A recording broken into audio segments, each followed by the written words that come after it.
Hey guys, welcome to episode 7 of the Anipop Podcast. I'm your co-host, the Lucky Duelist, aka Ducky, and today I am, of course, accompanying the always wonderful Jaden Day Zero. Hey, what's up, everybody? Welcome back to another awesome episode. I am Jaden Day Zero. Obviously, a lot of people already know me for like the cringy yonder content.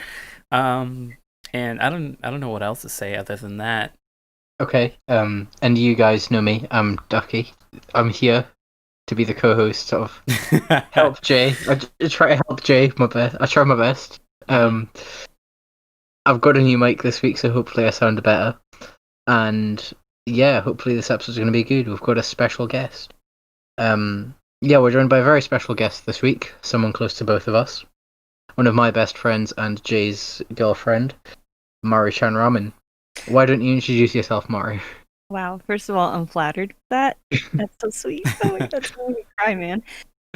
Well, I'm Maruchan Ramen. I do art. I'm an artist, of course. Trying to be a YouTuber, but maybe we'll get there one day. Who knows? But I'm not sure what else I could honestly say about myself. I just love doing art and stuff. That's kind of what I do. Like, do you just go by Maru-chan, or do you have other, stuff that people call you?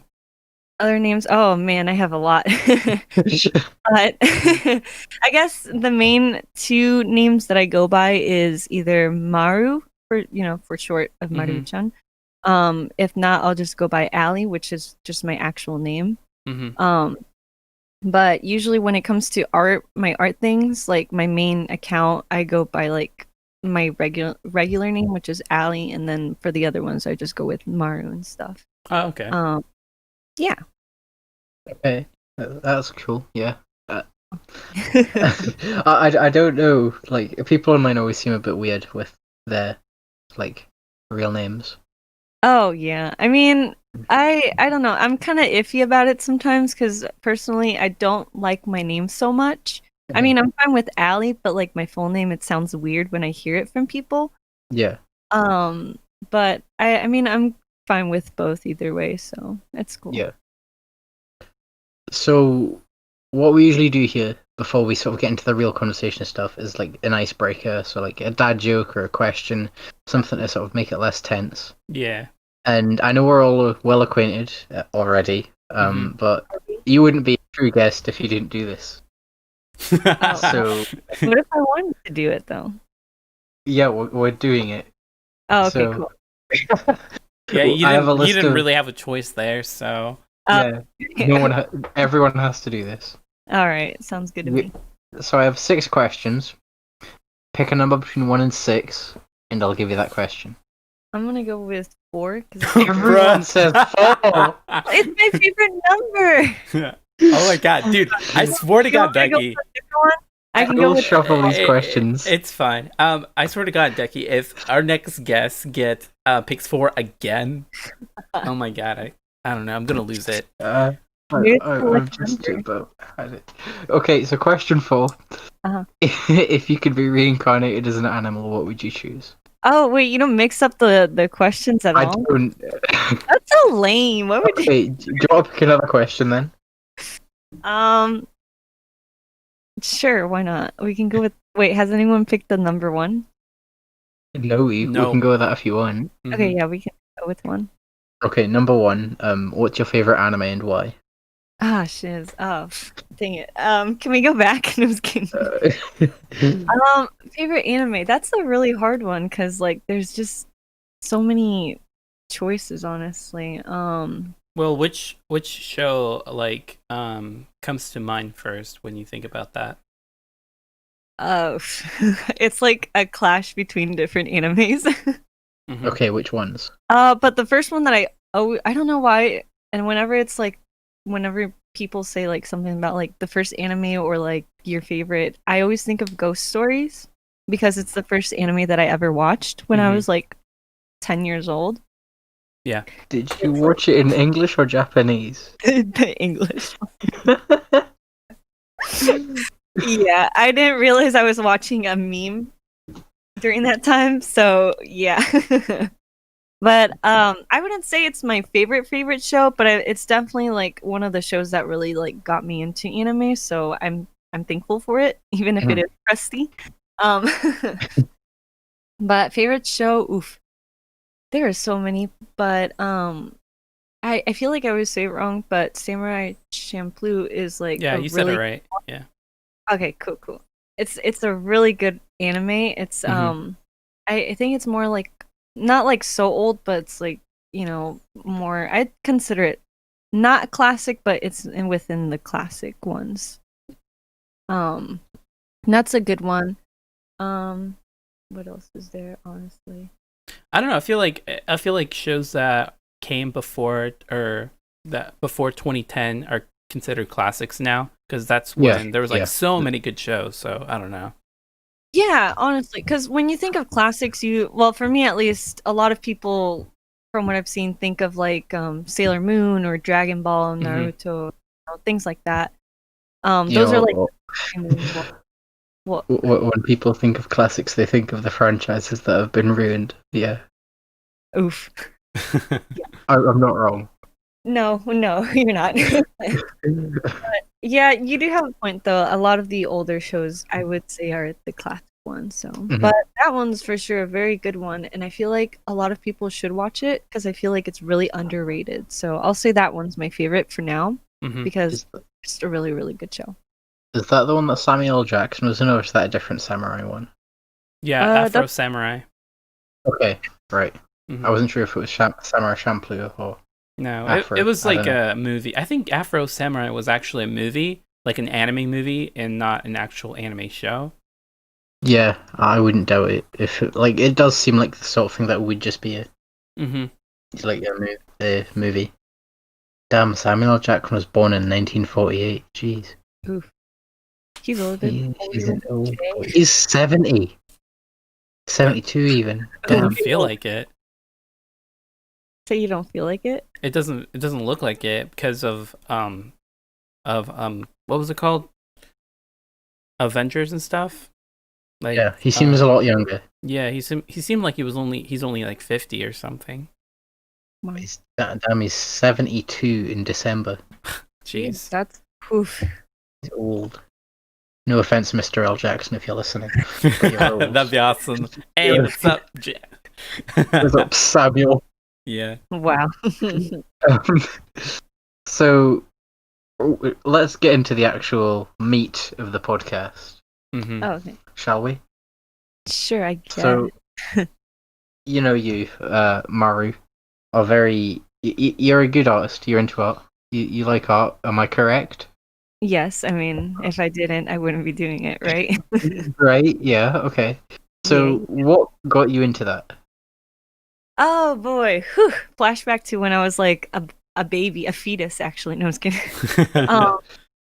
Well, let's see. I would say it mainly started back in 2010 maybe? I don't know. I forget what year it was when I was in 5th grade. I think it was 2013.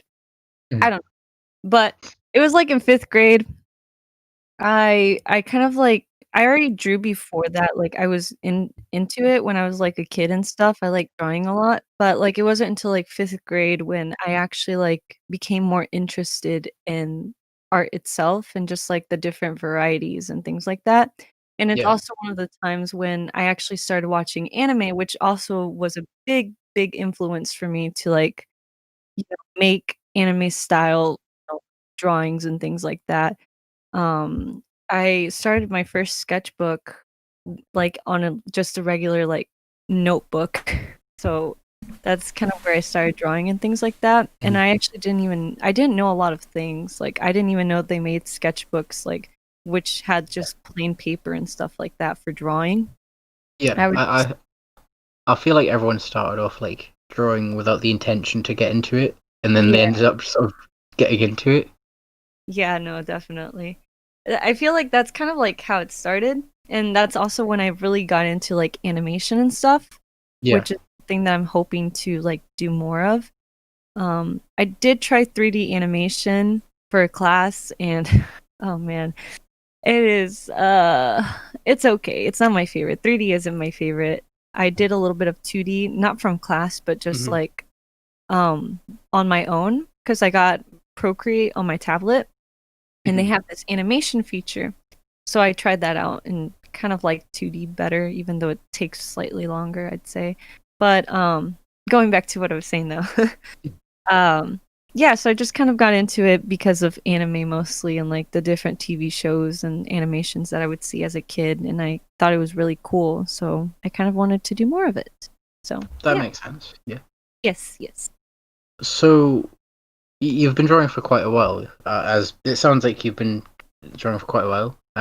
What's your favorite drawing you've ever done? Oh, favorite drawing? Wow, that's a very good question. Yeah, I tried to come up with hard questions. Yeah.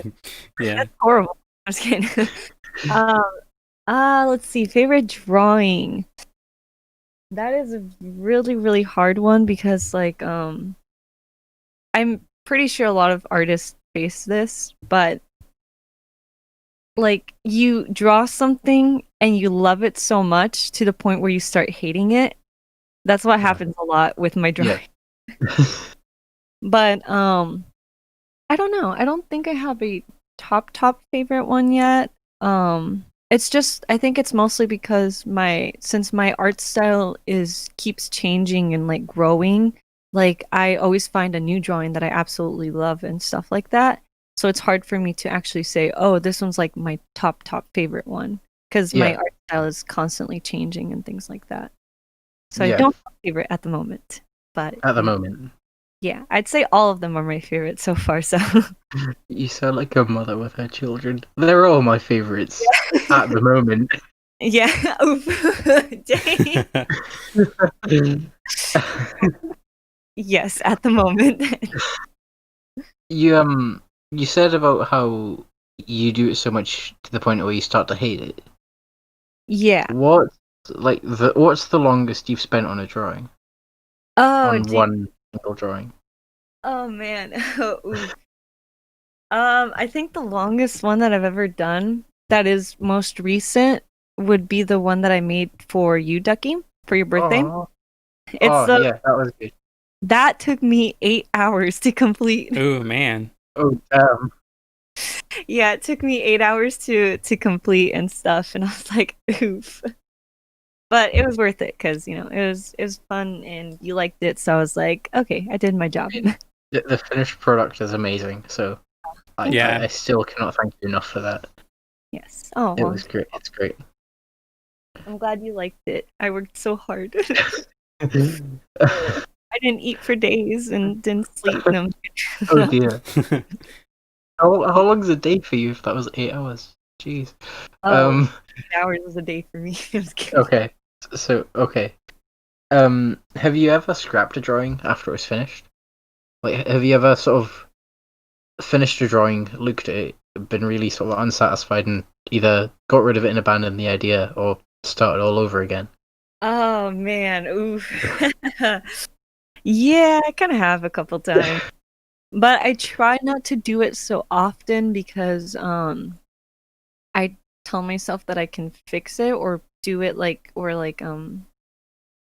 on it and make it better and stuff like that. Usually, like, I can tell if a drawing's not going to be so great depending on how I feel about drawing at the moment. And like, there are times where I'll be drawing and I want to draw, but then like I feel like just your body goes limp and you're just like, I don't feel like drawing anymore. So you're just like, so you can already tell that the drawing's going to be kind of crusty. So I just kind of decided to like leave it for some other time or do something else so I can like get back into that mood of actually drawing and stuff. Yeah, I feel like a lot of people have that problem where they draw when they feel like they have to instead of want to. Yeah. And they end up hating what they've done. Yeah, it kind of sucks because especially for people who like feel like, especially for people who are trying to make it as an artist, people have to constantly like bring out new content, bring out new drawings in order to actually get like people to notice their artwork and things like that. So it can be really rough, and it can actually be pretty bad for you as well, because it takes a toll on your health and your mental health as well. Mhm. And it's just overall it's not good for you, and it's just good to take breaks every once in a while and things like that, because it can put a lot of pressure on you. Yeah. Well, Mike, I do have a question. Like, as you're posting more stuff on social media, like, which platform do you think does the best in your opinion, or based on what you've done so far? Oh, okay. Whew. So at first I would say it's Instagram, Mm-hmm. because it's easier for artists to actually like post, and it's just easier for us to like be able to like make it kind of, I don't know, it's just, for me at least, it feels easier to manage and things like that. Right. So that's like my main to go. But the thing is, like, since the algorithm keeps like changing to where it's difficult for smaller artists to get noticed, and it's more focused on like big content creators and bigger artists who have bigger population and like, you know, bigger amount of people who follow them, it's become way more difficult for people like me and like other people who are just starting off to actually get noticed more often and things like that. um so it's like, I would say Instagram, but like I'm kind of iffy about it. And I know Twitter, I've kind of moved towards it, but it's even more difficult in Twitter to actually get noticed, since a lot of it, like for Twitter, it's like people have to already know about you in order to follow you on there. Because if they don't know about you, it's much more difficult to actually get people to interact with your things or to follow you and things like that. Yeah, Things like that. I've seen like a lot of people on Twitter, just based on our friend Stiona, that they do art shares, or they like retweet each other artwork, or like do OCs of each other and stuff, and just tweet at them or something like that. Compared to Yeah. Instagram, where you don't really see a lot of that, and it's more of like, oh, follow this person on their stories, or just post their own art on their Instagram. Yeah. From Go on. like, sorry, from what it seems, like Instagram as a social media is based entirely around pictures. So from an outsider who can't draw to save his life, hello, it seems like Instagram's sort of more suited to artists, but Twitter at the same time, people communicate more on there than they do on Instagram. Yeah, So that is true. Yeah, so it's a bit more. It's better for community on Twitter, but on Instagram it's easier to share pictures. Yeah. Yeah. That's you basically kind of hit it spot on. So Thanks. it's just like you said, Twitter's easier to communicate. Sort of. That's if you actually like get into like, you know, following other artists and like talking to them. Like on Twitter, you really have to like comment a lot, and the same with Instagram. For both of them, you have to do a lot of commenting, a lot of like liking, and a lot of like, you know, trying to connect with other artists in order to actually like, you know, like make it within like different artist groups and things like that, and get to know like different artists and all of that. But there's actually been a bit of news for artists, actually, because there is this person creating this new app for artists, especially like it's specially directed towards artists. So like the posting quality is like way much higher, so like the image is going to be like at the best quality that it can be, unlike Instagram that kind of lowers it a little bit. But this person's like working on it at the moment and things like that, and a lot of artists are finding out about it, and like we're all pretty excited about it, because we really do have like high hopes that it's gonna be like way better than Instagram, and it's gonna be like easier for us to like, you know, share our things and post our stuff. The only thing with that for me is that since it's mostly targeted towards artists and things like that, it makes me like, it also like, you won't really get the people who are interested in like just following artists who aren't artists to like actually like, you know, interact with you and stuff like that. So like posting for like commissions and things like that. Yeah. So it's Which- more like sorry, finish. Yeah. Oh no. Oh, you can go ahead. So it's more like instead of having it's like having a concert full of singers, kind of, where it's all the people who sort of do it and no audience. Yeah. Yes, that's the thing that I kind of worry about with it. Yeah. Because it's like, I love the idea, but like, then I worry, like, well, but who's going to actually be looking at our art besides the artist? Like, you need someone to, like, you need an audience in order to get people who commission your things and stuff like that. And even though I feel like this app will go, I think it has the ability to go far. I just feel like people will still either way be posting on like Instagram and things like that. Because it allows them to communicate with the audience that wants to buy and who aren't artists and things like that. So yeah, and also Facebook is definitely off the platform of like actually sharing art. Oh yeah, it's pretty enclosed. Like it's very dead. Yeah, it's good for it.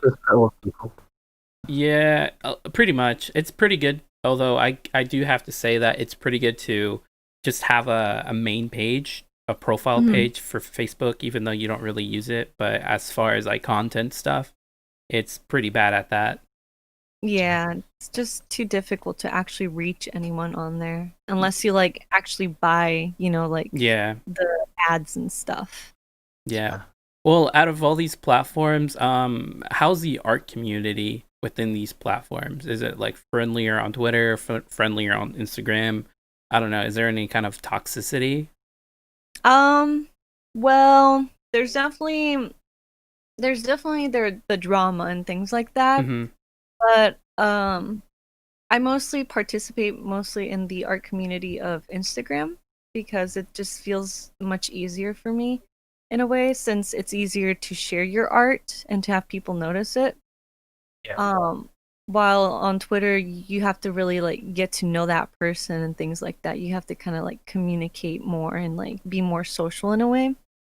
On Instagram, like you could like get to know the person by like commenting on their stuff, and then like you follow them, and then it's like, oh well, I'm gonna follow them back because they seem like a cool person or something. Yeah. I would say the community wise, on Instagram, from what I've seen, they like a lot of artists look out for each other.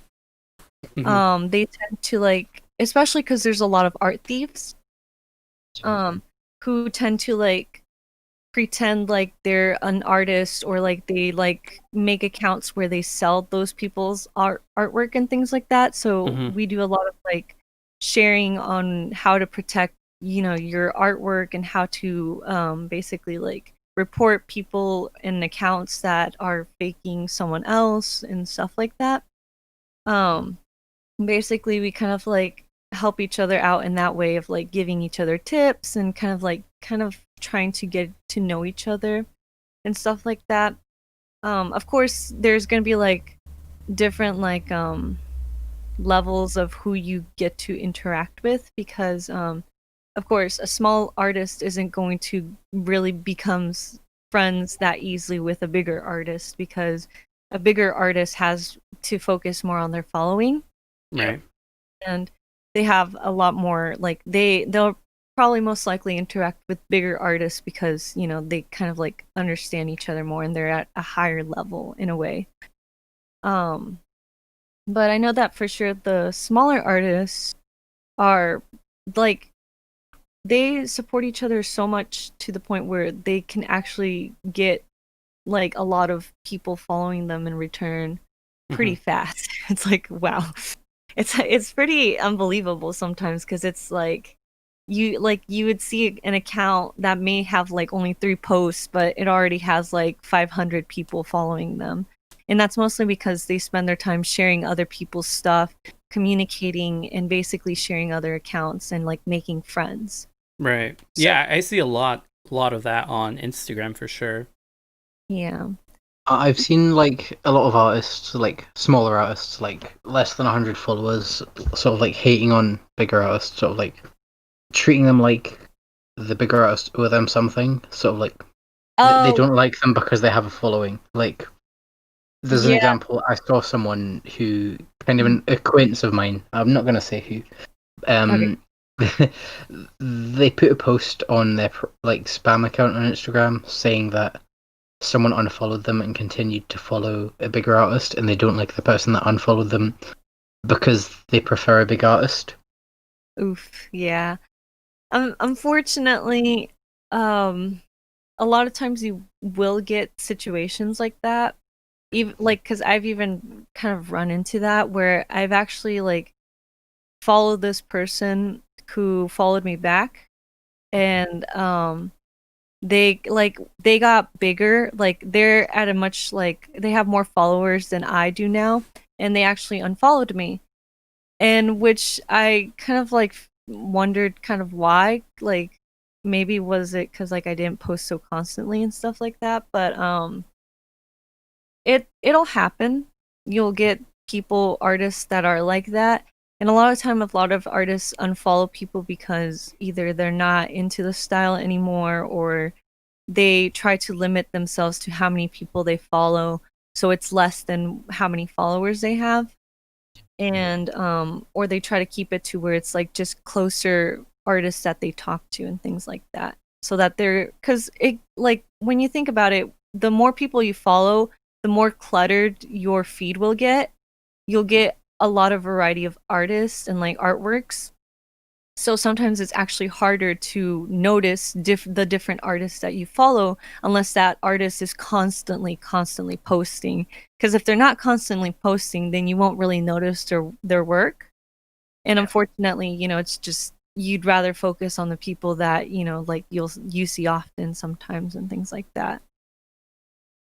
How do you feel about artists that, because I've seen this a couple times where sometimes artists would, or I don't know, people on Instagram or Twitter keep retweeting their own a specific artwork constantly and tagging just random artists. So what's your stand on that? I don't know, your opinion on that kind of stuff.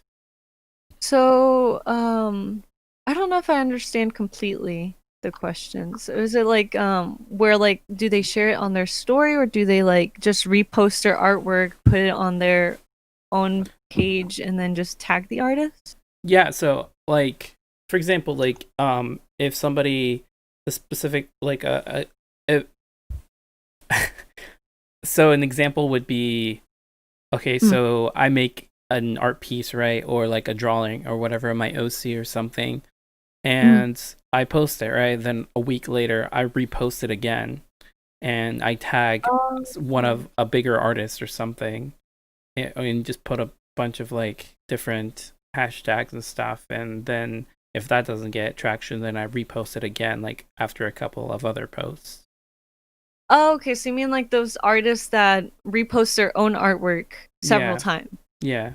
So personally, I don't for me at least, I don't like it when artists do that, but I kind of understand why they do it. Because they most of the times, from what I imagine, that why they do it is because you have to have like I said, you have to have a constant post every single time so that you can get attraction. And the more you get followers and things like that, it's most likely that some artists will try to tag bigger artists so that they can get their attention in a way. Or people can think that there's some sort of connection and things like that, and then you'll just kind of get more people attracted to your account and stuff like that. It's kind of weird. Personally, I don't like doing that. I don't like reposting my old drawings again because they're old. Why would I want to post something that's old? I want to always constantly make something new and let people know oh, this is what I recently did and stuff. Because, well, like I said, I'm constantly growing in my skills and the way that I draw. So I feel if I post something that I did before, it's not an accurate representation of what my growth is now at this moment. But a lot of accounts do that sometimes, and It's just, I would say it's mostly because they want to like be constantly active, but they may not have something for that moment. So they try to like, like have something that maybe didn't get so much of attention before. So they repost it again so it might get more attention that time. Mm-hmm. So it's just mostly like trying to get an audience and things like that. But personally, I don't like it. I don't like the method a lot because it's just reposting what you already had. And it's not like new, or it's not like, it's nothing fresh. Right. So I know I probably wouldn't do it. So I don't know. But if they like to do that, I guess. To like smaller artists who do a drawing or a piece or whatever, post it on social media, and then in the picture tag loads of bigger artists, even though it has nothing to do with them. Oof. Oh my god. I've seen that one so many times. Yeah. Yeah, it's just like I said, smaller artists want to kind of be noticed sometimes by bigger artists. Like, it's just, I don't know, and a lot of them just kind of do it to see if they can get some sort of like, like recognized or something. Because if you tag the artist and stuff, it shows up on the artist tag list. So then if people are looking through there, they'll see like the different artworks, and they'll, like they'll maybe check it out or something. But that rarely happens, I would say, because no one actually checks what you're tagged in and stuff like that. Yeah. But I would say it's mostly just to try to get like, I don't know, try to like get popularity or like like noticed somehow with that, which I don't know if it actually works though. So I can't really say much on that. I think it works on Instagram hmm because sometimes people look on a profile, they think, oh, I wonder what other people have posted of this person. So like, Yeah. say Jay was to go on my Instagram at the Lucky Deals, go and follow it. Say Jay was to go on my Instagram and look at the pictures that are there of me. There are some that aren't of me. They're just pictures that people associate me with. Yeah. So like, say I was a popular artist and a smaller artist had done that, that would be a way to see their stuff. But Yeah. at the same time, Instagram has the explore page, which is a better way to find stuff you're into. Yeah, true. Although I will say the explore page is kind of iffy though, Yeah. because from what I've seen, a lot of the times Instagram will mostly feature something that's aesthetic, Yeah. and if it doesn't fit in a like, something aesthetic, it won't really get put into the explorer page. And I say this because I've actually had smaller artists who have made aesthetic artwork, and they have been featured on the explorer page, and it's all because of the way that their style, the aesthetic, the pastels, things like that, or Yeah. the kind of posts of like, oh, this is like the zodiac signs as humans, or like this is like Instagram, Facebook, Twitter as people, things like that, that like that gives like a characteristic to something. Like people tend to like that a lot from what I've seen. So like that probably gets more recognition because of like the aesthetic and the style of it. Yeah. Um so yeah, I mean that's So kind of you what think it's sort of easier to get recognized if you sort of follow a trend or do something that you know people would be interested in instead of getting recognized for stuff you want to do. Unfortunately, that's the way Instagram is. Yeah. If you want to be recognized, you have to do constantly something that's trending, Yeah. because if not, you most likely won't really get noticed. I personally, for me, I don't really do any of the trendy stuff, especially because I'm kind of slow with it.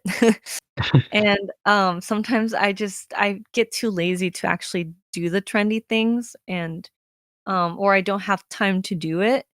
So I'm not able to do it in time when everyone else is like hyped about it. Yeah. And unfortunately it's like too late.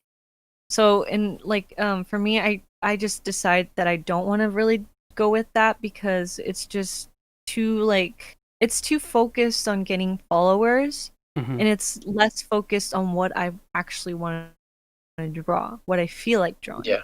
And unfortunately, a lot of like artists and things like that, like they tend what I've seen a lot of artists like that are starting off are drawing in the style that they see that's trending.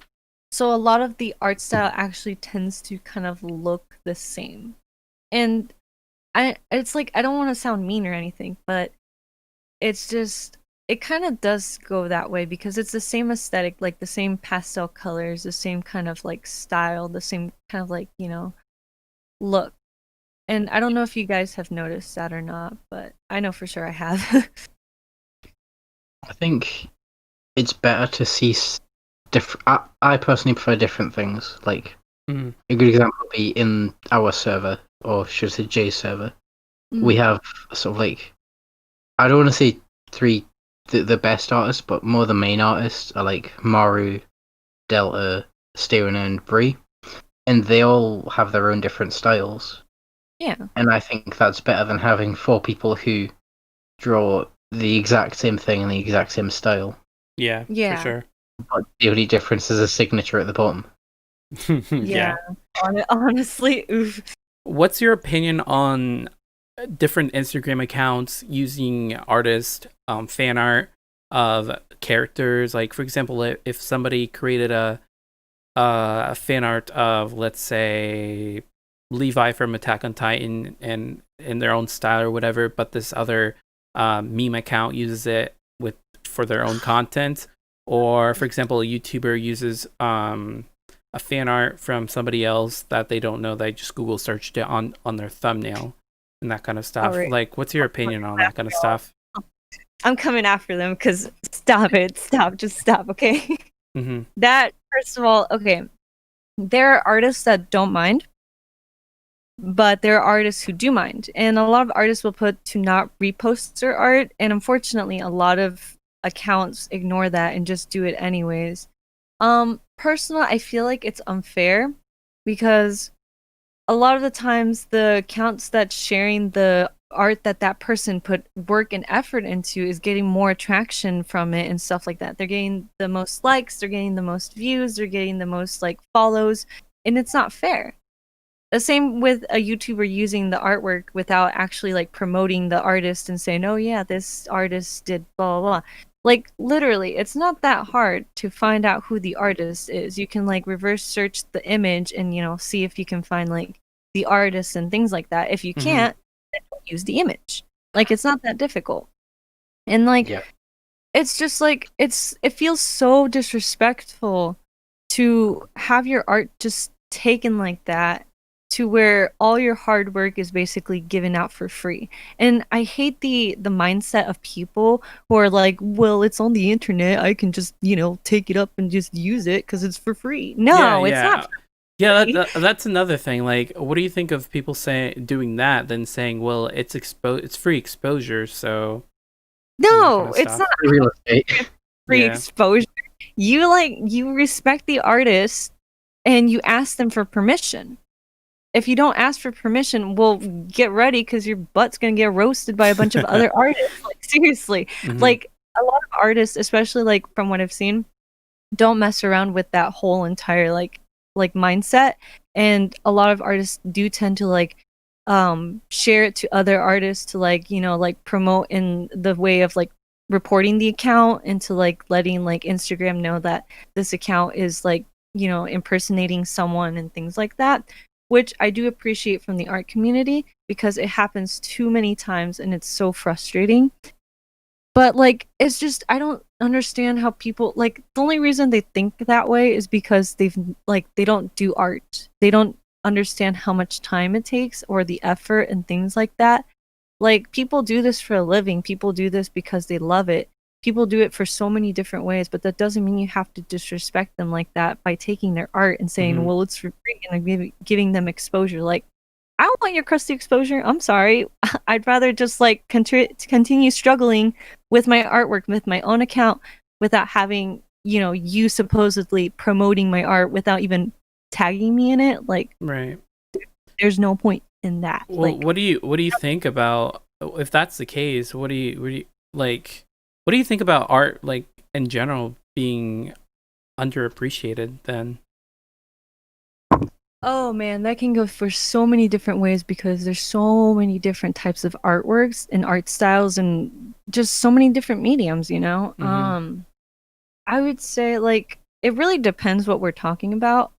like 'Cause, for like, example, like artwork on the internet, because it does feel like, because people steal these images from Google Images or whatever, and they put it on their thumbnails or on YouTube or whatever. It's obviously they don't appreciate the work that goes into it. They just like, oh, this is cool. Let me just slap this on my thumbnail and stuff like oof, that. Like, what do you think about that underappreciation? this makes me want to smack the heck out of people. Hmm. It's frustrating, honestly. Yeah. I'm not a violent person, but I'm just saying, Well, in my mind, I just wait. What? You want to say that again, Ducky? No, I'm Nope. kidding. No, I don't. Yeah, that's what I thought. Okay, no, seriously though, it's really frustrating to know that there are people who don't appreciate it. Hmm. Mostly, and I was actually thinking about this a bit like a while back, but the reason why it's so underappreciated is because you see the final product and you don't see the process of it, the progress of it, and things like that. And so that's why a lot of people don't realize how much work or how much time and how much effort goes into it, because they think, oh well, it's digital, it's easier to do and things like that. No, it still takes about the same time. It might like simplify a couple things, but it's still, it still takes a lot of time to do and things like that. And it still should be, appreciated, because a lot of people put their time and effort, and especially depending on the skill level of the artist, it might take them longer than a different artist who might have a higher skill level. So Hmm. it's unfair to both an experienced artist, a new artist, or just, intermediate artist, just any kind of artist. It's just offensive, it's rude. It's like, if you're not going to appreciate the artwork, then please just don't interact with the artist. Like, don't take their work, don't like do anything that will just get you into problems and probably hated, most likely hated. But it's just don't do that. Just don't take other people's stuff, and don't just stop. Just don't. Right. Yeah. Think about like sort of if someone messages you for a commission, for example. Mhm. What do you think if they offer sort of, say someone randomly messages you saying, "Hey, I'm interested in a commission." You send them a price sheet and they say, "Oh, I wasn't going to pay money. I was thinking more. I could promote you." Is that that annoys you? I assume. Yeah. Yeah. Yeah. It is annoying. It's like, yeah, no, I'm gonna take the cash money, But Yeah. I mean, unless I know you personally, or like I'm super super close to you, I'll consider it, think about it. Mhm. But it really just depends how close I am to that person. If you're someone I don't really know, first of all, I don't know how many people you get to your page.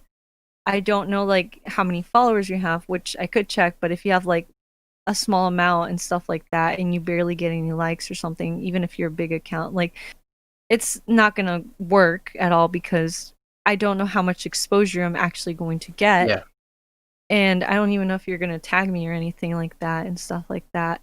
But the thing with that, it's just yeah, no, we prefer money, because it actually helps, sustain us, and to actually, help us continue. And for some people it might help, with buying groceries for the day, or buying a certain item that they needed for something else, or to save up for something.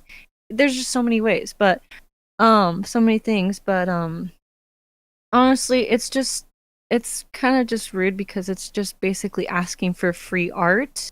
And like I said, art takes a really really long time to make sometimes, and it's just better if the artwork is actually appreciated in the way that will actually help the artist instead of a flimsy promotion that will maybe possibly get them somewhere, but most likely won't, because you don't know, again, like how many followers, how many people are actually going to be exposed. Well, what do you think about the people that actually accept those proposals from those people that ask for like free artwork? Do you think that it's not really helping the art community in general? I don't think it is, honestly. Like, a lot of the times, especially if it's like a custom, especially like, for example, if they're asking for an artwork that hasn't been made, then yeah, it's kind of just like basically asking for free art. If it's already a piece that you made and they're asking for permission to repost it, it just still depends on the artist if they want to allow that or not. But I can see that being a little bit more flexible since it's already something that you made and it's already out there.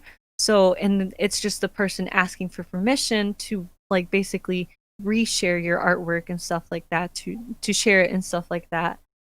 So, in a way, that's slightly better than asking for a new piece that the artist hasn't made for something. Mhm. So basically asking for something more personalized, because that takes, you have to like consider like how you want to do things and stuff like that. And it's just better to like pay for it, because it's like at least the artist knows that, something's coming out of it and stuff like that. And it's just not a random drawing that they had to do. But do you think because there's artists out there that accept these free commissions because people are saying, "Oh, I'm going to give you exposure," and they're like, "Oh, okay," even though they are not aware of what kind of exposure they can get by doing this free commission. Do you think it's hurting the narrative, or like it's hurting the art community in a way that's giving these people an assumption that, oh, if this person's willing to do it for free, then why should I pay this other artist that's asking me for money, this much money? Yeah. Like, then their thought process is like, oh, well, I ain't gonna pay $20 just for like a torso art commission if this person's gonna do it for free, because I'll give them a free shout out or something. Do you think stuff like that, rather than like helping them personally, is hurting the overall art community? No, I think so. Yeah, absolutely. It's just like you said, you like basically hit it spot on. Basically, if someone sees that someone who likes reposting artwork or whatever sees that, oh, well, this artist is going to do it for free, like I might as well just go to this artist instead of like asking this artist, that will charge me for it and stuff like that. Because, they think, oh, free, well, free is better. So even it doesn't, sometimes it might not even, matter with the quality or whatever, but just as long as it's something for free, they'll go for it and things like that. Do you think because of that that people are devaluing art in general? Yeah, it is, honestly. It hurts the art community, it hurts artists in general. And honestly, artists should not do that. Unless it's like, I understand if it's like a really close friend that you feel like, oh yeah, sure, I'll draw this for them because I want to, then that's fine. But if it's some stranger that just comes up to you, like basically, slides into your DMs and is like, sup, free art, like, don't. Like, there's no reason for you to give out your artwork, even if you think that you're not the greatest artist, your artwork should still not be for free. Like, it should not be for free. Like, there are some instances where you could do like maybe an art trade, which that's fine because like you're trading with another artist and stuff like that.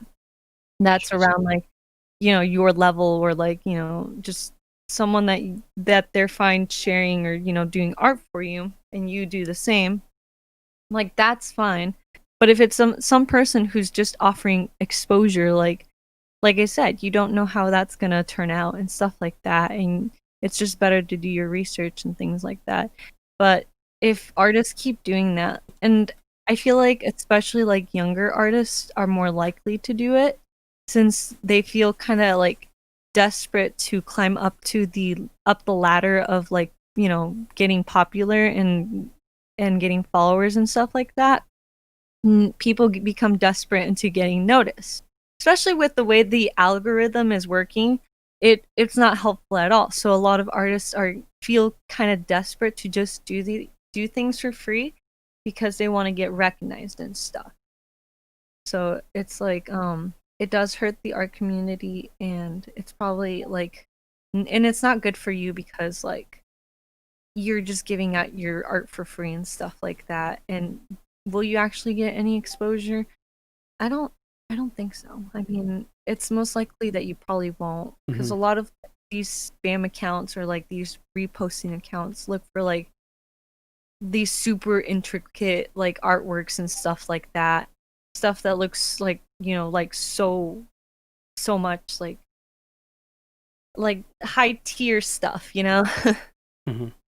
For things like that because a lot that catches people's attention and it's easier to get likes from that. So what do you think? What do you think about sort of like artists who trace work? Like even if it's sort of if it's work published by a big company or say by another artist, like a big artist, or a big artist tracing something done by a smaller artist, or just tracing in general. Because I know in this server, whenever someone puts something traced, the owner deletes it because, you know, it's original art, it's not traced art, the channel name. And so this server is against traced art. What do you think of it? Yeah, I was actually going to ask the same question. Yeah. Wow, look at that. Yeah, no, traced art, it's a no-no. Yeah. It's just, you like even if you changed certain aspects of it, it's still not completely original. It's still, you know, some other person's like it's still like the mold created by someone else. You're just adding the details or you're just adding certain, you know, specific characteristics to it to make it your own. What you could do as an artist is take a certain like figure, take a certain like drawing, you could put it on like you could put it as a reference and maybe like practice the pose and stuff like that. Like not take the complete artwork and turn it and make it yourself. Yeah. You could like unless it's like one of those like challenges where it's like draw this in your style, which a lot of, you know, it's the same thing but you're drawing it without tracing in it and stuff like that.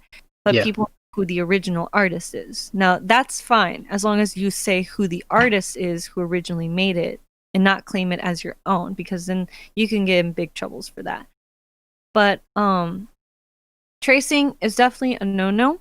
I'm against it for sure because it takes away from what your actual style is, and it takes away from like your creativity, and it like gives a false idea to people that that's how you draw.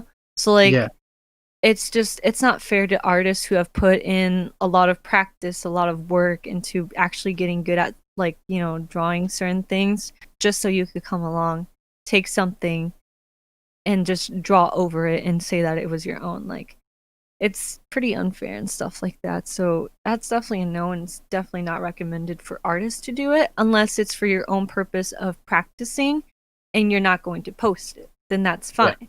But if you're going to post it and call it your own, then like should you even call yourself an artist? Because that's kind of shameful, honestly. Yeah. So Becky here sweating. It's like, yeah, totally. I don't freak out. I'm not talented or not talented. I'm not. I'm too lazy to trace art. No. I've done some fine art in my time. Yep. I'd love to see that. I once drew a spoon with a boat and called it Sailor Spoon. But anyway, I remember that. Yeah. Anyway, so what about your art? Do you have any sort of like goals or objectives for your sort of career as an artist? Oh man. So as a kid, like since 5th grade, like I mentioned, I've kind of always wanted to draw, and I wanted to actually become an animator. Yeah. So I still kind of want to follow that path and becoming an animator and stuff. And I've actually done like a mini animation, to just kind of practice it. It turned out pretty good. Although like, there's still a lot of things that I need to learn, and especially since, it's like, I did want to take a college class, but like college classes are kind of expensive, so I'm kind of trying to take it easy. I did take a 3D class, which I wasn't really a fan of it, but it did kind of like help me a bit with my like when it came down to drawing, it gave my drawings more three-dimensional, like, a feel to it and stuff like that, so it doesn't look so plain. Yeah. But I mean, of course, there's still a lot of things I need to practice and stuff like that. But career-wise, I definitely wanted to do something with animation, but now I'm just, honestly, I'm kind of struggling with figuring out what I really want to do. Because, like, I realized that if I actually want to do anything animation related or like make it into like a company and stuff like that, I would have to study and get like a degree for that. Of course, you can do it on your own. It just takes slightly longer just because you don't get the supposed like help and like guide to help you through it and to know Yeah. the steps. But definitely doable. You can definitely do it. You just have to do the research and take time for it and stuff like that. Anything is honestly possible now that we have the amazing internet. So Yeah. honestly, you can learn about just about anything. It's just basically dedicating yourself to actually doing it and stuff like that. For me, I think I'll probably just practice mostly on like getting better at drawing like different things and stuff like that. Because right now my biggest goal was to make it into cons and to sell my artwork at the artist alley. Um, I did apply to a few last year, and I did make it to one, and then I was put on the waiting list for two others. But unfortunately, all of this COVID stuff happened, so like, oof. So, yeah, I didn't hear anything back from them, and they changed the dates for everything. So I'll just have to wait until I guess next year to apply again instead of applying this year and stuff like that. So, Oof, yeah. yeah. That's pretty that I sucks. feel Yeah. like COVID sort of allowed the internet to develop more. So like the internet is more trusted, used, sort of. Yeah. Yeah. Yeah. Yeah, for I sure. guess if you call Zoom trusted. Hey, I've only used it once. Thank you very much. Mhm. Wow. Yeah. But No. really use Discord. Wow. So we've talked about art. What about you? Because you're our guest. The audience should probably get to know you. So the important question: why Maruchan ramen? Because. Okay, good answer. Wow. Well, okay, so we're going back again to my younger years of my life. Back to when I was a fetus again. No, I'm just kidding. Honestly though, my parents honestly though, my parents gave me the nickname Maruchin. Right. So yeah, because it came from my middle name, which I won't say what it is, but just we'll leave it at Maruchin. So basically, I've kind of grew up with that nickname all throughout when I was basically a little tiny child. Yeah. So kind of growing up, like I chose Maruchan Ramen for my other social media. Like for my art stuff, I went with something different. It's actually animation art. A good pun. Yeah. Not pun, like wordplay. Yeah. Yeah. Yeah, but like I went with that because I wanted to be an animator and well, my name. So I was like, "Oh, Yeah. hey, look, Ali and then Mation." So it's like You should perfect. call your fans the Animation Nation. Cool. Actually, okay, funny story with that. I actually made I was really into like the Facebook pages when I was like no. younger. And like one of my pages actually became super popular. well, I say super popular. It was only like 1,000 followers. That's a lot. Yeah, it was a lot for me, but it was like this whole Adventure Time thing. But I actually got a lot of those people that were into Adventure Time and other stuff like into my art account. So I promoted myself on there because, you know, why not? No, I was kidding. Right. But yeah, so I promoted my art account and a lot of people actually followed me on there. And like, I loved interacting with different people because a lot of them were actually around my age. Yeah. So I decided to make a different page and call it the Animation Nation. Yes. And basically, it was like I would get like drawings from other artists and I would post them for them and stuff like that, and basically promote them and like say like, oh, check out this artist. This was created by blah blah blah and stuff like that. And basically, it was a promoting page and stuff like that. Which I really enjoyed it, but then like, you know, life happened and puberty hit and everything stopped. So I kind of like stopped taking care of that page, well, all of my pages, and it kind of died. But going back to, oh, were you gonna say something? I was just gonna say I've never taken serious care of a Facebook page. I started one when I was like 11, called Pokemon Ariel. It got like 3 likes, and then that's it. I was a cringy child. Wow, you should have left the page. I could have promoted you, man. No. No. So out of all those pages, which one are you more active on? On the Facebook one, or just overall?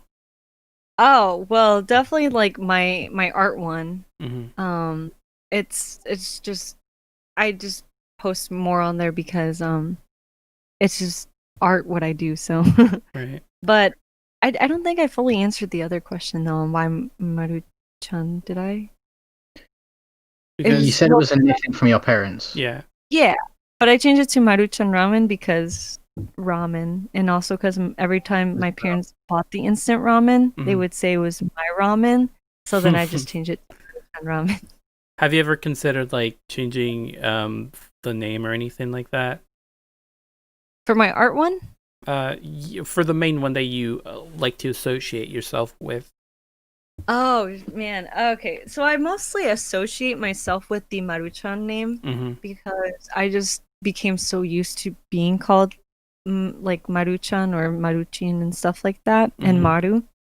So it just became easier for me, and like I just got so used to hearing other people call me that. That I actually kind of recently considered about changing my name, my art account name, to that, because I thought it'd be easier, but a lot of people preferred the other one because it was easier to remember, so I just kept it the same. As for my main one, the one that I associate myself with, I don't think I would ever really change it because it just, like I said, I've just grown so used to that name that I love it so much. I don't think I could ever change it.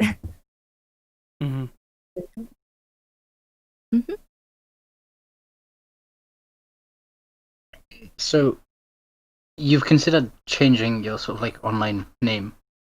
You did a poll the other day, didn't you? Yeah, I did. Yeah. Have you ever thought about changing sort of the way you present yourself online? Sort of like, instead of presenting yourself as just an artist, sort of doing more? Oh, that's a very good question. Well, I kind of wanted to get into YouTube. I actually made my whole account and everything. You guys know about it. Yeah. Well, the audience doesn't know, so. I'm subscribed to it. Well, I mean, I haven't really posted anything. I posted stuff on social media, but I haven't really posted any videos. What's your YouTube's account? Mari's doing a thing right now. Well, it's I always feel like I say it wrong, even though it's my own name. It's Maruitsuki. So yeah, that's the name that actually Jay helped me out with that because. Hey, what's up? Shout out to Jay for helping me out.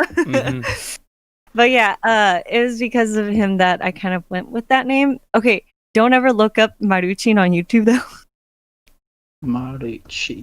Don't, Tucky. God, you already know about this. Oh damn it! It just comes up with loads of ramen tutorials. Let me search it on YouTube specifically. It wasn't Maruchan. It's just Maruchin because I was Yeah, I know. originally going to do that for my YouTube name, but Oh, that thing. yeah, Mm-hmm. we did some research, and I decided that the research was enough for me to, change. Marucci in the cloud. Yeah, that was great. That says a lot about you, Maru. It was oh wow, you called me a clown. Dang. Yeah, I I'm know. sorry. Joke, okay. I'm so Christ. sorry. No, you're not. Don't lie to I me. know I'm not. Yeah, no. The instance that me and Jay looked that up and we saw that, he just bursted out laughing, and I felt so insulted. Yeah. Like, dang, that was just so mean. Yeah, but that's my YouTube thing, which if anyone ever considers following it, so sorry if you don't see anything for a while. I'm still trying to get my life together. Oof. Mm. Especially since I would be focusing on both art and YouTube. So I don't know, I might incorporate both, but we'll see how I do that because I'm not very good at being organized, so I probably should work on that. So any other questions? Yeah. So have you ever thought about sort of leaving, like abandoning your online life? Abandoning is a bit mean. So like prioritizing the real world, I guess. Oh, wow. Well, not. I'm trying to think of a better way to say it because Like- obviously you would prioritize your real life because You mean like the real life. as in like leaving social media completely and like just focusing on Okay, like Let me think. I figured out. Say one day you had a huge chance, IRL, like a big job, great. But to do that, you'd have to leave me. Like, yeah, you'd have to leave your online friends behind. Like, stop having an online existence. Have you ever thought about sort of stopping having an online life? Well, it was nice knowing you, Ducky. Wow! I will disconnect from this call right now. Wow. Wait, no, don't go. You're the co-host, remember? Yeah. Okay. Honestly though, no, I don't think I would ever leave it. There might, like, if that ever happened, I think the most that could happen is that I wouldn't be online as much. Yeah. So you probably wouldn't hear from me as often and things like that, but I definitely would try to do my best to keep in touch because it's my way of like, de-stressing and just having fun and things like that, just like interacting with my friends and talking to them. Like, for example, I do have other friends which I have not talked to. I don't talk to every so often, but I do like tried my best to like talk to them when I can. And we kind of all understand each other very well that we're, busy people. Some of us have more lives than others. Oof. But yeah, we definitely like try to keep in touch either way and try to meet up and stuff. So I think it would be probably the same situation with any other friends that I have and stuff like that online. So don't worry, Vicky. I wouldn't completely leave. She says that tomorrow morning she's gonna block me and everything. Anyway, so aside from art, what sort of things do you enjoy? Like anything you like watching, games you like playing? Oh anything? man, yeah. Okay, so besides eating and sleeping, of course, huge fan of that, by the way. Definitely recommend. 10 out of 10. I definitely enjoy playing like Overwatch, playing Nier. I like playing like I guess anything that might like include like online playing where you can customize your character. Oh, Final Fantasy. Yeah, I knew you were gonna say that. Heck yeah, so much fun. Good stuff. Although I'm upset that they made Your me character used to look like delivery boy. Komoto. Huh? Your character used to look like Komoto. Stop! Don't Oh, do yeah. that. Don't stop. No. I'm offended every time you tell me that. I'm just disgusted. Okay, Mr. Let's be a hero. God, you're so mean. Well, Thanks, I try. besides that, which my character does not resemble that character at all. Anyways, besides those games, let's see. I do enjoy watching anime, of course. It's kind of given. I am on this podcast. So, I mean, if I didn't, then, I probably wouldn't be here. Cries. Anime-wise, though, the stuff that I like, I would say I like mostly, like, comedy and horror and just anything that's, like, interesting within the story. I absolutely despise fan service anime. I just hate it. I just hate it so much because I can't go a single moment without seeing a butt cheek or a titty, okay? I just can't. I can't. And it's so freaking frustrating. I'm sorry. Do you want to explain your love for SAO to the people at Oh, home? God, no, stop it. Why? Okay. Everyone who loves SAO, I would suggest you leave now because I'm about to talk trash about this show. I once told Maru this really long emotional story about why I like SAO. And I still hate it. It was a really emotional story, and I didn't expect her to like it anymore. But at the end, she said, I hate it a bit less. And that was fantastic. Everyone in the comments of this, please, or email us or whatever, your emotional stories about SAO, and we will make Maru-chan love it. I would love to read those stories and then talk even more trash about it. It's just, okay, first of all, I'll give my reasons why I hate it, why I despise it so much. The reason is, okay, first of all, this Kirito guy ends up being OP, and it's like I understand that he's one of the first people that started off the game or whatever, the beta testing, yeah. Whatever, beta fish testing or whatever thing. God dang. I can't. I just can't. Okay. I understand that he started it, but the thing is, why does he have to be so OP? And no, don't even get me started on that. The fact that every single chick that he ends up meeting ends up falling for him. This boy looks so freaking simple, okay? He looks plain as heck. He got no characteristics, okay? There is nothing. Simple guys. There's nothing cool about him, okay? Just because he looks sort of edgy and doesn't really talk that much or whatever. I despise him so much. And okay, and then we talk about his little girlfriend, Atuna, okay? Freaking despise her too because what the heck? She invites this guy over for freaking tea and then she's like, hey, you want to like get a little spicy with me? It's like, what the fuck? She just takes off her clothes and it's like, oh yeah, spoiler. Sorry if you haven't seen that. Okay, it's okay. Go ahead. But yeah, like, I don't understand. It's like, and then no, and then the next day they're like, oh well, let's go get married and let's go run off into the sunset. Like, okay, y'all just met. Okay, you just met. Like, how are you just gonna marry this chick out of nowhere just because she got a little naked with you? Okay, like you went in for some tea and you came out with a whole chick. No. I don't know. I will say one thing though. I like the idea of a game world where you could like actually like be in there and stuff. Like I love the idea and stuff. Like the idea of this, basically you get stuck in this game and you're like, oh no, this is our real personality or real, looks and stuff like that. I actually found it funny when they when they actually turned into their normal selves, that a lot of the girls turned into guys. Because it's like it's true though, because it's like a lot of guys do like play as girl characters in games. Calling you out, Jay. Anyways. Wait, is this Final Fantasy character or girl? Wow. Yeah. Honestly, well, I can't blame him though, because I played as a guy, so because like I was like, well, I guess if he's gonna be a girl, I guess I could be a guy or something. But I mean, my guy looks super cool though. Yes.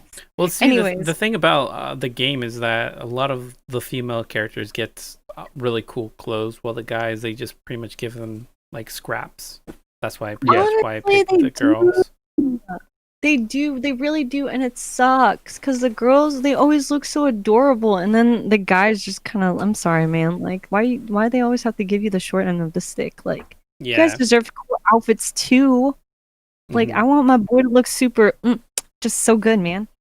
Have average clothes, except for like Kirito and Klein, who have like a black jacket and a samurai outfit. Still despise him now. I don't care how lit his outfit is. He's still yeah, I don't care.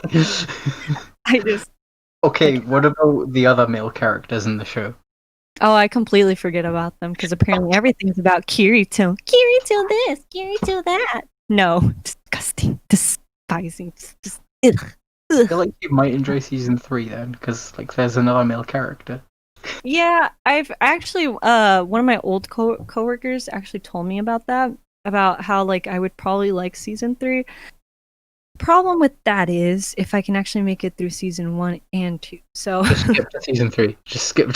I guess I'm sorry. I really hate. I'll go through it with you.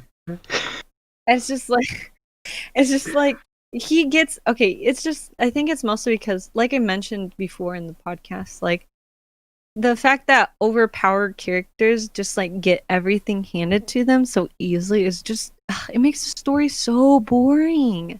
And it makes the character even more boring. He doesn't look cool. He just looks lame. It's like, oh yeah, he just looks like one of those rich kids that gets everything they want. Oof. Yeah, and then like freaking his little girlfriend or whatever, like I don't know, like they didn't really have anything that made it seem romantic between the two. At least not to me. It didn't seem like they had any romance or chemistry like that.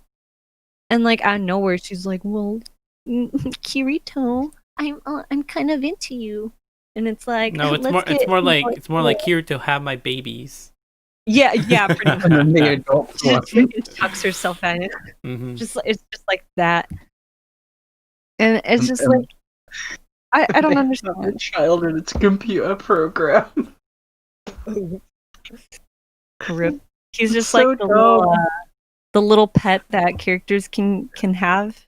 And stuff in games that can just follow you around. That's They're basically just playing house, basically. At the end of season 2, they find a way to bring their child into the real world, and it's by a camera. They have a kid? Okay, so there's like this child they adopt where it's like a program made to monitor the game, and she dies within like 2 episodes. Wait, the baby? The character? The child? It's like a 5-year-old girl or something. Oof. Anyway, so at the end of season 2, they find a way to bring her into the real world, and it's by mounting a camera on his shoulder. What the fuck? Just so the computer program can watch and speak to them. It's weird. Anyway. That's really sad. The question was what you liked. I'm sorry for putting this off track. I have no words for this. So it's just, yeah. This show, I don't know, man. All right, we established that Maru has a deep hate passion for SAO, so we should probably go to a different question. Sorry. If you have any questions, please, just we can move on. Do you have any aspirations that aren't related to art? Is there anything you want to do with your life? Oh, yeah.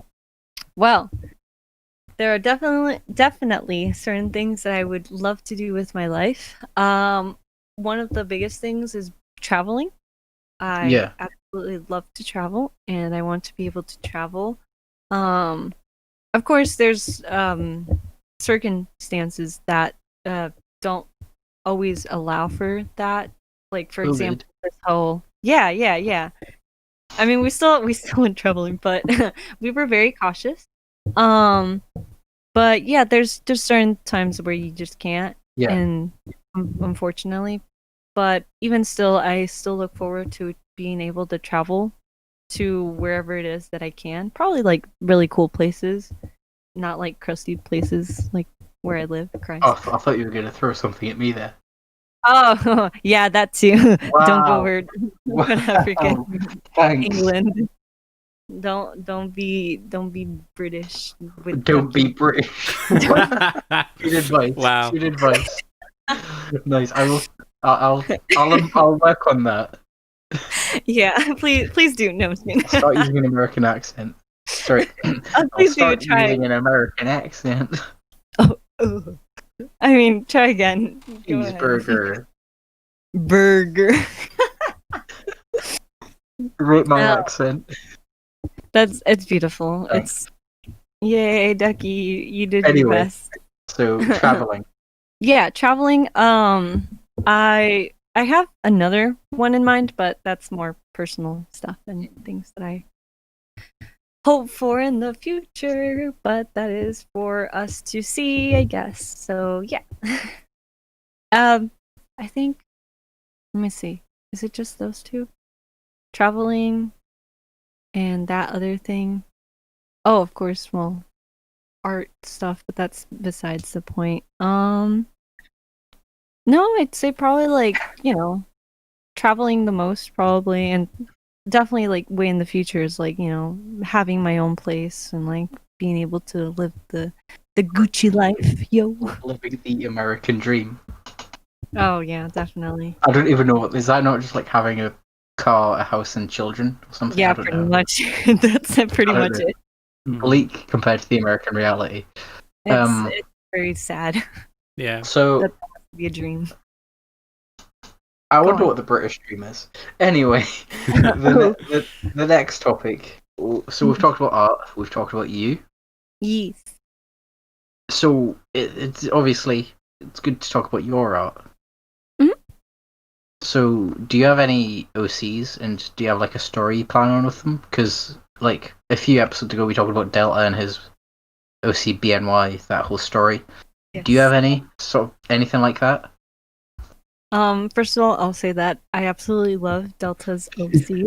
I love them, like especially Daniel and Jessica. Okay, but yeah, besides that, my own personal OCs, I do have a couple actually, and a lot of them are from like back when I was like in elementary, middle school.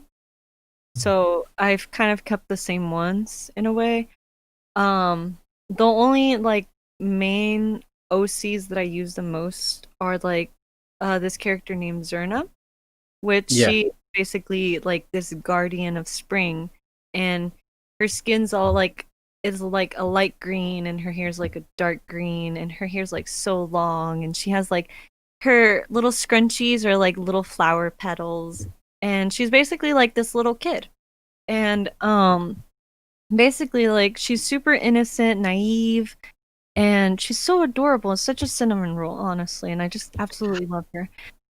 And like basically with her, I made 3 other characters that are basically based on the other seasons, of course, which we have summer and we have autumn and we have winter. So of course, spring being the most innocent one, the most pure one, because it's to me springtime is like the rebirth of everything. So it's basically like everything's just starting anew. It's kind of like when a baby is born, in a way. Everything is so new to him. Everything is so innocent, and just so basically with the character that I made, I wanted her to be that innocence, and I wanted her to just kind of be like this pure little child that was just like born out of a little flower and stuff, and she has no idea what's going on.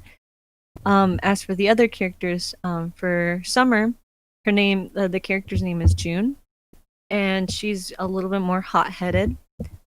She's kind of feisty, of course. I kind of like took the inspiration from the heat that we get in June and like the summertime and stuff, because it can get pretty hot. So Yeah. I wanted this character to kind of represent that. And then for Autumn, well, her name's Autumn, but she's more of like more analytical and more like on the intelligent kind of side. She's more like quiet in a way. She's a bookworm and stuff like that. Just kind of like how you would think of autumn being like those peaceful days where it's rainy, where you're inside, you're cozy, and it's like, just everything's kind of relaxed. Yeah. And then for winter, her name's Frostbell. Oh, And that's cute. yeah. She's actually very protective of Zerna, the Spring Guardian. Because since she's like, to me, like Winter seems like this older kind of person in a way, but not super old. Like I think probably like Fall feels more like that old kind of feeling. But I would say Winter's like second in command. Yeah. But so for my character, she is more like kind of like serious, more like she looks super serious and stuff. She doesn't like really like talking to people. And she's more like she does things independently and stuff like that. And the reason why I made her like that is because most of the time for me during wintertime I absolutely despise winter. So I stay indoors and I like bundle up and I get cold easily, so like I make sure to be cozy and stuff like that. And I usually just like basically close myself in within my room. So basically I kind of made her personality like that. But yeah, like originally they're all kind of like in a way like siblings, but they're all kind of like representatives and like guardians of their own like little area and stuff like that, which I kind of made a mini comic about it, but I didn't really go into depth so much on it and stuff like that because I haven't really figured it all out yet. But I would say Zerna's the one that I use the most. And then another one would be another kind of recent character named Ramen, which I kind of based her off of me and stuff. She's kind of like awkward and kind of like just, you know, shy and stuff and kind of like just I don't know, trying to make it through life, I guess. So that's kind of like my two main ones that I use the most. I'm trying to make more OCs and I'm trying to incorporate the other ones that I already have. Yeah. But I haven't really figured out a story for them completely, so yeah, pretty much. Once again, OCs, you know, automatically make me think of Delta. But so Delta has he has BNY, who's like his sort of main OC. But in that story, he has other characters. Would you say that's sort of what Zerna and the other seasons are? Where Zerna's sort of like your BNY? Yeah, kind of. I would say so. Yeah. I actually told Delta that if my character Zerna ended up meeting BNY, she would be like, she wouldn't notice him at first, like as in like she would be reading the comic book that Delta made about BNY, and then basically BNY would kind of like be like, "Oh, what are you reading?" or something, and then she wouldn't realize that BNY is the character in the comic book until later on, and she'll be like so super excited like a little kid, and it's just, oh my goodness, it's just so cute. But yeah, we kind of talked about that before actually, about like doing something like that. What do you think people make OCs for? Like I never understood the whole concept of OCs. Like is it for therapy, for their own experience, or is it something they want to portray on paper that they can't, or I don't know. So OCs, you see them everywhere technically, like in whether it's like superheroes or like you know, Disney movies or animes and stuff like that. In a way, those are kind of like OCs because they're characters created by someone. And I mean, OC basically stands for original characters or original content and stuff like that. But basically OCs, a lot of people create them because they want to portray sometimes who they are onto a character and like make that character based around either one quality or a certain personality, or like base it around something that they like, that they kind of like have within them in a way. So it's like giving a part of yourself into making it into something, you know, like a character and stuff like that. Personally for me, I like making OCs because, yeah, like I said, it's kind of becomes a part of who I am. It's like my own child pretty much.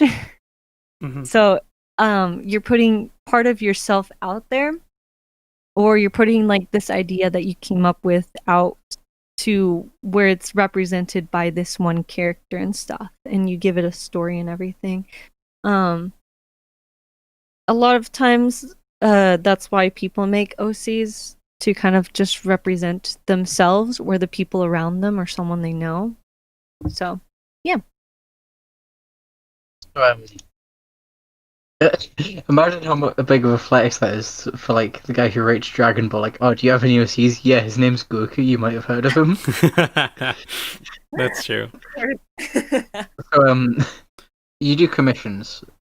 Do you Yeah. think that is or can be a consistent source of income?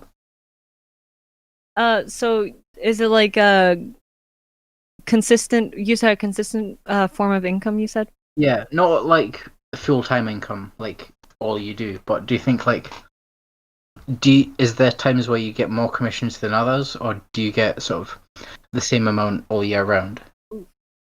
So commissions definitely vary, I would say. Right. A lot of times, personally for me, I actually don't get that many. I don't actually get commissions that often. It's like really, for me personally, it's rare to get commissions.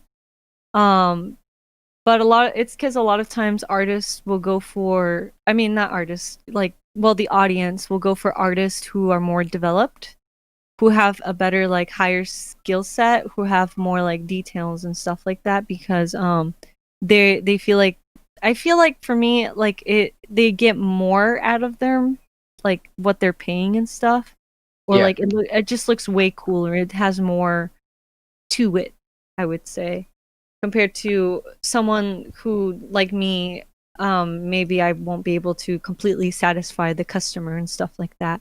Mm. But it honestly depends on the person's taste of art and stuff like that, and and how much you're exposed to people. Because if you don't have a good following, it's most likely you won't really get commissioned, or you won't really get like anyone asking you about that. I have had commissions before, to where people want to get commission me and stuff like that, but then like they completely like stop talking to me, and we don't continue on with what the commission was and stuff like that. So technically, like, what I thought would be a commission just ends up being like just nothing then. And that does happen sometimes to other artists as well. So yeah, but like I said though, getting commissions, a lot of the times it really just depends on your audience and how much they interact with you, and how much, like, I guess, how much of a following and attraction you get. Because if you don't have a lot of that, then you probably won't get commissioned as much. So To say for the people at home, if you would like to commission Maru, I definitely recommend it. It's definitely worth the money. oh, thanks. Mhm. I commissioned her to do something the other week, and it turned out amazing. Oh. Hopefully, it's my Discord profile picture. Hopefully, Jay will be using it as my picture on the screen. But it's definitely worth it. I recommend commissioning Maru if you want some art. It's fantastic. I'm gonna cry. Thank you so much. At least once a day when I talk to Maru, she says I've made her cry. It's ridiculous. I cried so much. Sorry. Oof. Yeah. Has any artist ever asked to collab with you? Because I know a lot of people do. Sort of like, I guess you said earlier about art trades, but like as well as sort of like, I think Brie and Steona did this once, where one person does the lines, the other does the coloring. Has anyone ever asked to do something like that with you? No, I haven't been asked to do anything like that. I've done maybe like a few art trades, but I haven't actually like collabed with anyone. Even I'm kind of unfamiliar with that, because, well, I haven't really done it before, so I'm not really sure how that would work and stuff. And I have seen collabs where people draw their character, and then they pass that file over, and the person draws their other character, or they draw their character separately and then put them together, which sometimes looks a little weird because of the different art styles, but but yeah, I mean, that's something else how people do it and stuff. But personally, for me, I haven't really been asked to do a collab or anything like that, so Yeah. yes. So this is next question is quite big. Mhm. What inspires you? So like, Uh-huh. so a lot of people are inspired by different things. So like, the guy Yeah. who wrote Naruto was inspired by like post-war Japan. The guy who Araki who writes JoJo, a lot of his characters and stuff's inspired by music. Mhm. What inspires you? Wow. Okay, so a lot of things inspire me, but the one thing that I would say that really, really does inspire me the most is the people that I love. Mm. I know usually like I'll definitely get a lot of ideas sometimes when I talk to Jay. And I'll even get ideas from whenever I'm talking to you guys in Discord and stuff. And like I'll just like it's probably also because like of the interaction, so it's like different types of personalities and stuff. Yeah. And it's just it's just a variety and things like that. Um Another thing that really inspires me would be like the anime that I watch, the music that I listen to. Sometimes reading certain things will also inspire me, or like just me thinking about certain stuff. Like I'll get so deep into thought that I will think of like something to draw or something like that. Yeah. It's just honestly, it really just depends. I get When pretty from everything, I'd say. Sorry, go ahead. when you get an idea, do you like do you like take a note on your phone when you get an idea, or do you just sort of Sometimes, try your best to remember it? oh, oof. I do a little bit of both because Right. sometimes I'll try to write it down, but if it's something so big to where I like completely forget the details instantly, I try to shorten it and write it out to see if I can get those like ideas back when I read them. If not, I'll just say, "Oh, well, I'll try to remember. I'm sure I'll remember." I I'll forget. Oof. Wow. I Yeah. know, like when like I have an idea for something, I often always try to sort of write it down on my phone. Like a lot of times, I have it. Like I sometimes enjoy writing short stories because I'm a loser. Um, so like if I have a weird dream, for example, I'll take a note of it on my phone, or Oh. like I'll tell people about it. That way, I remember it. Mhm. Or if I get an idea for like just anything I think of creative, I take a note on my phone. So Yeah. like I know a lot of artists and stuff to make notes of stuff so they don't forget it, but some people try their best to just remember, and then if they forget, they think like it's not meant to be. Oof, yeah. No, I kind of have the same mindset with that. Yeah. Sometimes when I do have like weird dreams or something or stuff that I just think of like out of nowhere, um, like if like usually like Jay will be there, so I'll just like straight up tell him whatever it is that I'm thinking. And so it's just kind of like I know he won't remember it for me, but at least I know that I was able to communicate what it was to someone. Um Other times if not like I'll say like what the idea was and see what the opinion was of his to see if it was like, if it's something worth doing and stuff like that. If not, I'll try to write it down and stuff or just simply kind of try to remember. Mm-hmm. So, yeah. So going back to the collaboration thing, like, is there anybody you've wanted to collab with? Like anybody bigger, whether it's like a big artist or anything like that? Oh man. Um I don't know if I don't think I've ever thought about collabing with anyone. I know for Mm-hmm. sure that I wanted to collab with you. Mm-hmm. Oh. Well, this Cuz is technically a collab, basically. Oh man. Yeah, I mean like I want to be able to like draw something as well for you and stuff. Mm-hmm. Cuz like why not, man? Like that's super cool. And when I first talked to you about being a guest, you did offer to draw something for us, which was really cool of you. Yeah, I did. I actually talked a little bit more with Jay about that, and there Nice. may possibly be something coming soon. That's if he can give me the darn sketch. Give me the sketch boy. All right. Like, don't forget, man. Don't forget. Yeah. Okay. I know. But yeah, I think I don't know. I think the only person that I've actually thought about collabing with, well, YouTuber wise, is of course Jay, because he's the boy to go to. Yeah, he is. Boy, can confirm.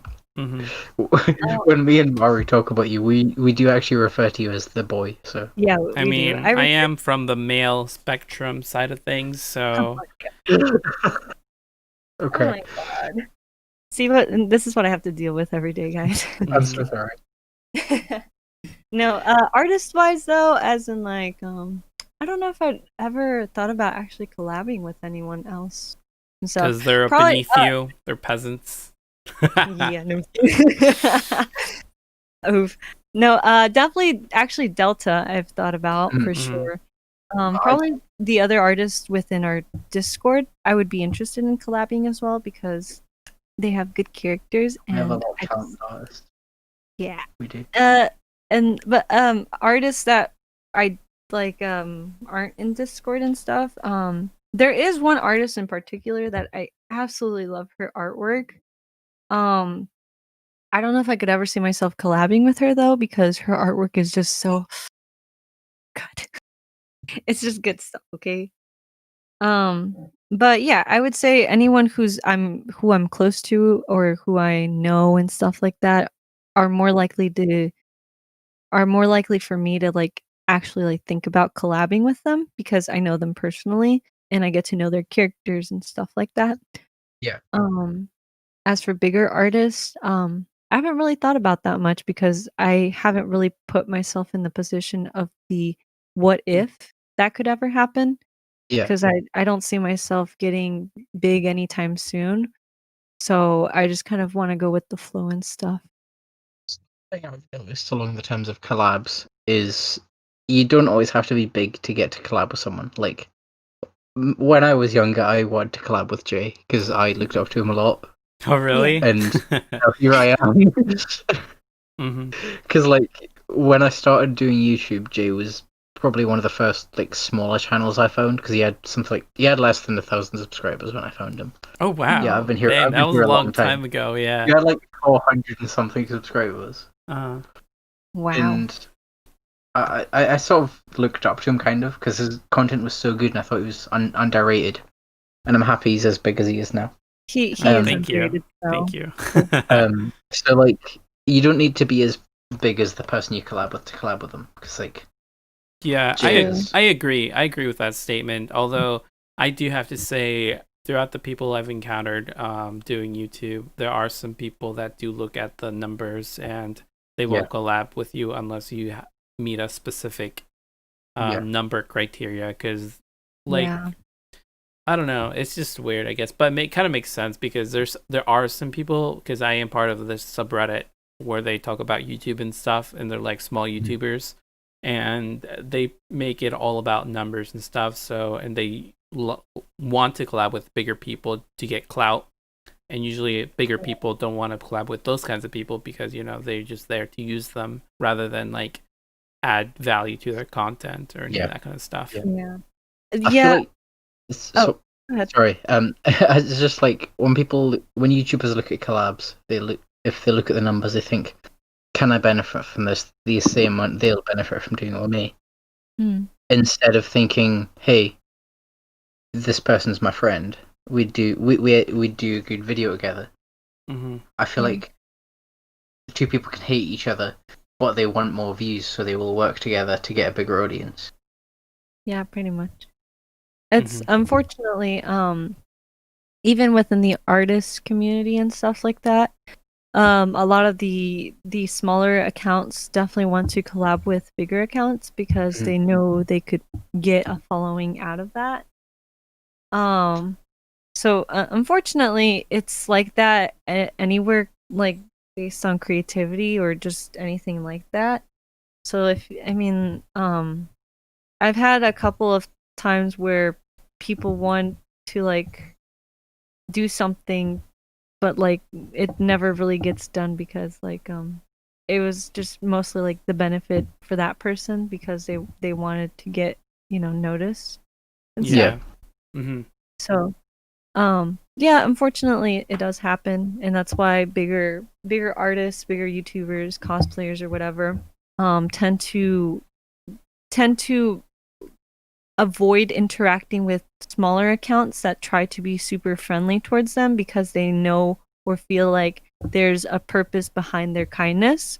Yeah. And unfortunately, it's true. A lot of people try to be super nice to you just because they want to get something out of you and stuff like that because you know you're so big and stuff like that, and they just want to get your fans basically. So that's sadly and unfortunately it's true and stuff like that. I try to be open to everyone, but I try to also not do like free artwork for them, or like I try to not like always do something for them unless I feel like I want to. Or like I feel like they're not pressuring me to do something. Like sometimes I'll see like a smaller account's like drawing and I think to myself, oh, I want to redraw that because I think it would look cool if I like, you know, if I just like redrew it and things like that, and we just like combined it or something, you know. Like I want to draw it in my style to see if they like it or something like that, because I just, you know, I want to. It's not because they asked me to, it's because, you know, I felt like doing so. Yeah. So yeah, but yeah, unfortunately, a lot of times you will run into people like that, though. So Yeah, for sure. Yeah. So I think sort of. Oh, go ahead. I think sort of when it comes to like collabs and doing stuff with people based on numbers, people like yourself are more like the people who do it based on how they get on with someone are more likely to be successful, because if you think like if you don't like someone but you do it with them because of big numbers, that might start drama.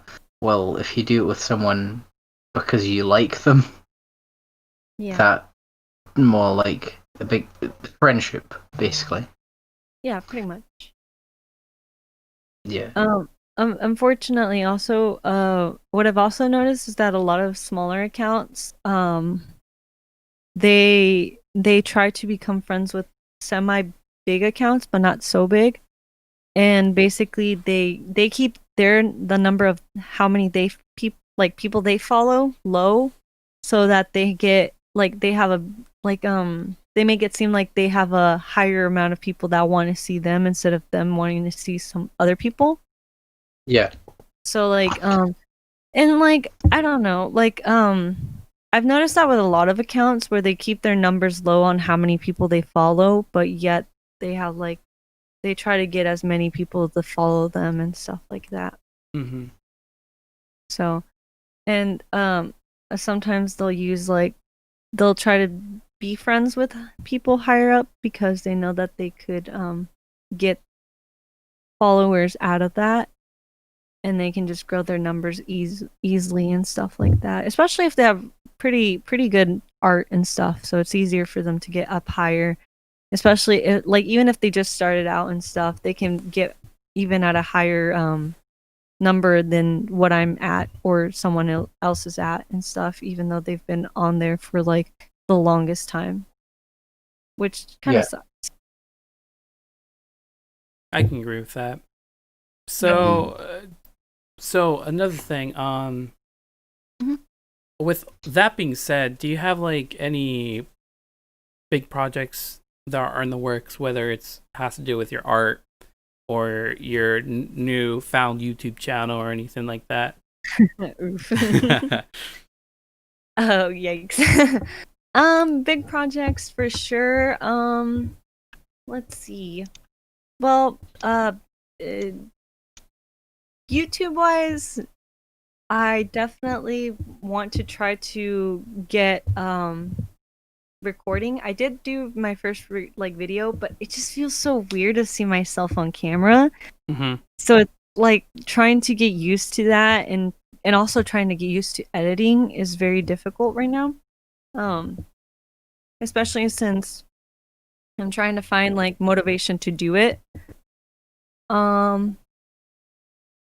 Yeah, but I'm definitely gonna try my best to work on that more and stuff.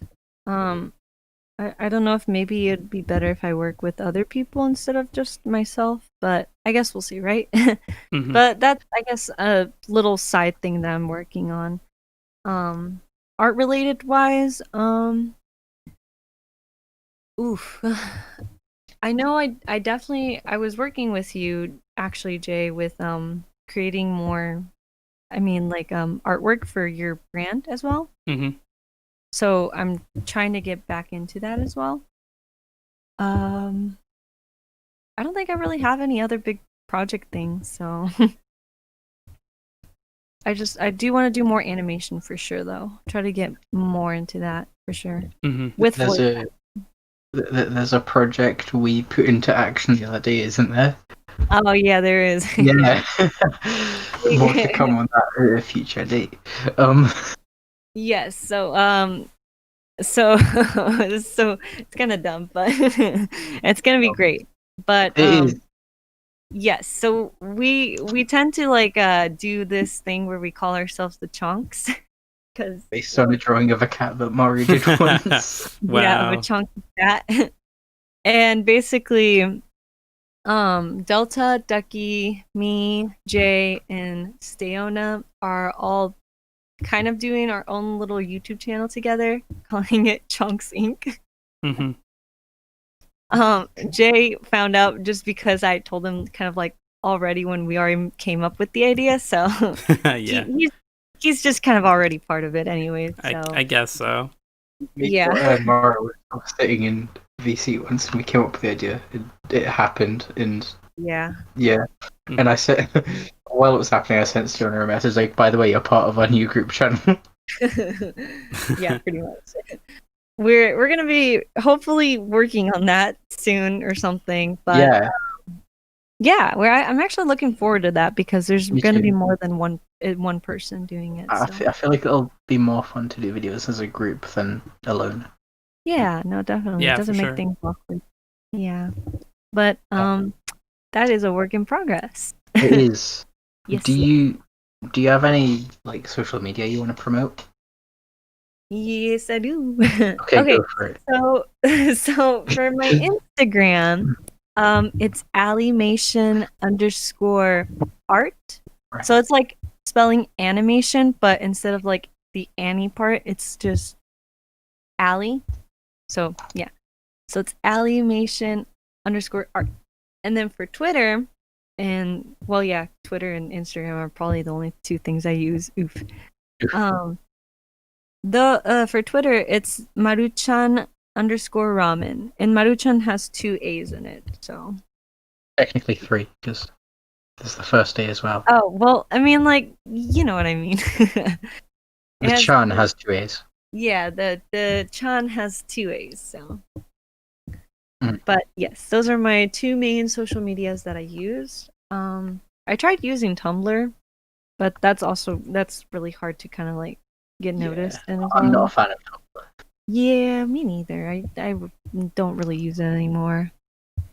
Yeah, I feel like after they banned NSFW stuff, people started viewing it as less of a social media and more of a Oh really? kid-friendly I feel social like media. I see a lot of that kind of stuff on Twitter the most. Yeah, Twitter's probably the best for that sort of stuff. Yeah, which I personally, for me, I'm not really a fan of it. It kind of it's just not my taste. But I mean, I guess people who want to see that stuff, I guess, go on Twitter. But yes. Some of it's really disturbing though. Like I've never seen that stuff normal. I've always seen it really gross. Oh, like extreme, like in extreme ways. Yeah. I know too. It's just I just scroll past it so fast. I'm like. Honestly, I've stopped using Twitter so much. Like I use it when someone tags me in something, or I have like 2 friends I talk to on Twitter. Mm-hmm. The one I talk to mainly stopped using Twitter so much, and the other one I get really nervous to talk to. Yeah. Okay. So that's a thing. Yeah. So I feel like definitely Instagram is sort of more of my sort of thing. Yeah, same here. Same here. I don't really use social media much to look at stuff. Yeah, I would say if like people like ever like, I mean for me at least, if people ever wanted to reach out, definitely like Instagram is way better for me. That's the one thing that I use the most. Yeah. But yes. I think we've covered everything we set out to discuss and more. Yeah. Why don't we go ahead and say our last words to the listeners at Is it home? just because I'm so darn interesting? You are. I will say Oh, this wow. has been quite an interesting podcast. For sure. I found it enjoyable. I enjoyed all the questions you guys asked me, and I hope I could answer them in the best way possible. There's You just so answered them all much. amazingly. Yeah. You were really nervous about this before, but like, you're probably one of the best guests we've had. Really? You think Yeah, so? I think you were really good at talking about the points and raising more points. So thank you. Thank you. Wow. Wait, Jay, do you agree with this? Or Yes, do you of course. You're not So just saying that because you're dating me, right? Just the laughter. Okay. I don't know what that means. I don't know. Just make sure to follow us on Instagram. We actually have a Facebook account, like the What, Anipop do Podcast we? has a Facebook page. Yeah, I'm gonna need to follow that now. yeah. Like I just made it like a week ago, but we do have a Facebook page now. Yeah, just make sure to follow us everywhere and make sure to join the Discord. We usually have like parties and stuff on Discord. Probably Parties. like once a year, maybe. We have them like once or twice a month. We haven't had them as much because we've been busy. Yeah. Yeah. But yeah, make sure to follow us through all the social media outlets and stuff. And yeah. What are we on now? Like for listening, we're on YouTube, Spotify, iTunes. Are we on Google? Yes, we are. Are you like on SoundCloud or something like We're on that? SoundCloud. Yep, we're SoundCloud rappers. Yeah. Pretty much everywhere. Just Google Anipop Podcast and we should be the first thing that comes up. Yes. Well, Recommend. Not saying that because I'm in it, but I'm saying because it's actually good. Definitely recommend. Yeah. I'd like to give a huge thank you to Maruitsuki Ramen for being our guest. Yeah, thank You're you. welcome. And I'd also like to thank you guys for listening and Jaden Day Zero for being our host. Oh, thank you. Yeah. I want to say thank you to you guys for like having me as a guest. Like I was so nervous and everything, No, you've been great. and like I was kind of scared, man. Yeah, you've been great. You've been fantastic. Yeah, thank you. So guys, make sure you subscribe to the Lucky Dust, Jaden Day Zero, and Maruitsuki on YouTube, and follow us on our various social media. My Instagram is the Lucky Duelist. My Twitter is Billy_Hush. If you like what you hear, you can find us on YouTube, SoundCloud, Spotify, iTunes, and Google. And thanks for listening. Yeah. All right. See you guys. Bye. See ya. Bye.